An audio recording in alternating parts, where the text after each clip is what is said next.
America में corona के कुल केस हुए 1,52,03,208।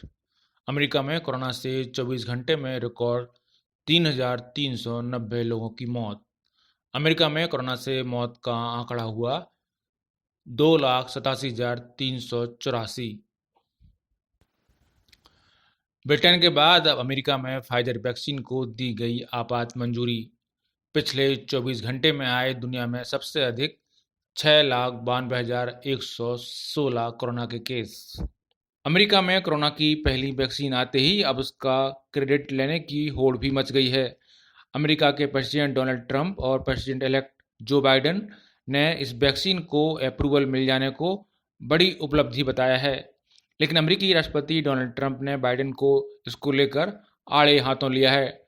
ट्रंप ने कहा है कि अमेरिका में स्वाइन फ्लू यानी H1N1 वायरस के प्रकोप के दौरान ओबामा प्रशासन का हिस्सा स्वयं जो बाइडेन भी थे और उस समय इसकी वैक्सीन बनाए जाने का प्रयास पूरी तरह से विफल साबित हुआ था और अब वे इस आधुनिक इतिहास के इस मेडिकल चमत्कार पर कब्जा जमा लेना चाहते हैं, पर ऐसा हो नहीं पाएगा। मीडिया रिपोर्ट के अनुसार वैक्सीन को मंजूरी देने के मुद्दे पर अमेरिका में 8 घंटे तक लंबी बहस चली। इस दौरान FDA की सलाहकार समिति के सदस्यों ने 4 के मुकाबले 17 वोटों से वैक्सीन के इमरजेंसी इस्तेमाल की इजाज़त दे दी। एक सदस्य मतदान प्रक्रिया में शामिल नहीं हुआ।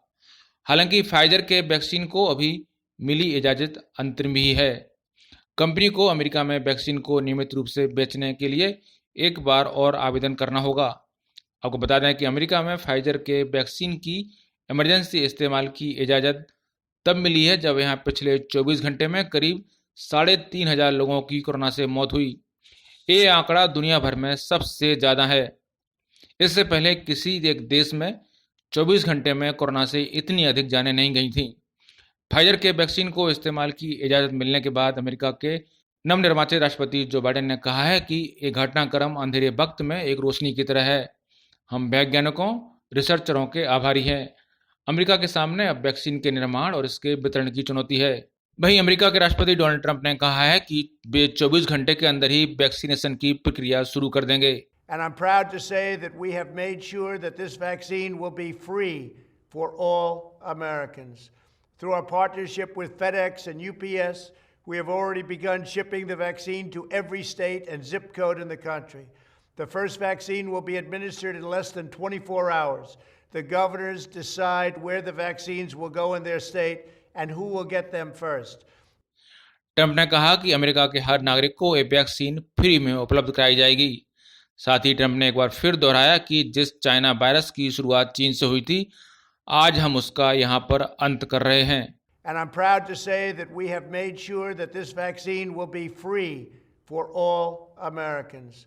When the China virus invaded our shores, I promised that we would produce a vaccine in record time before the end of the year.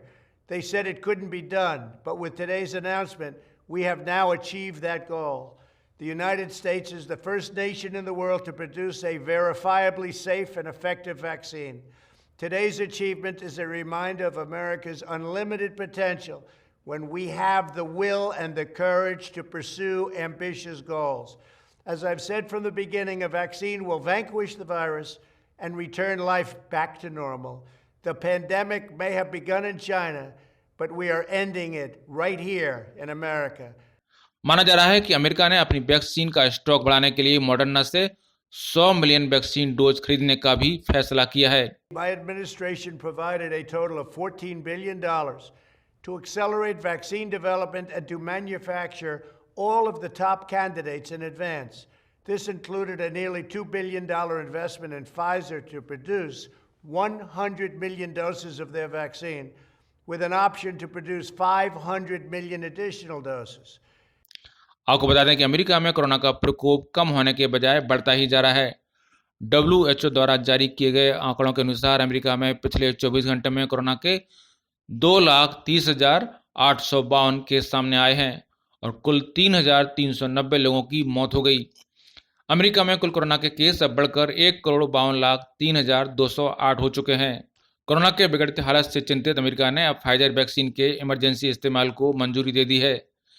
इस तरह ब्रिटेन और बहरीन के बाद अब अमेरिका में भी अमेरिकी कंपनी फाइजर और जर्मन कंपनी बायोएनटेक द्वारा विकसित कोरोना वैक्सीन के इस्तेमाल की इजाज़त मिल गई है।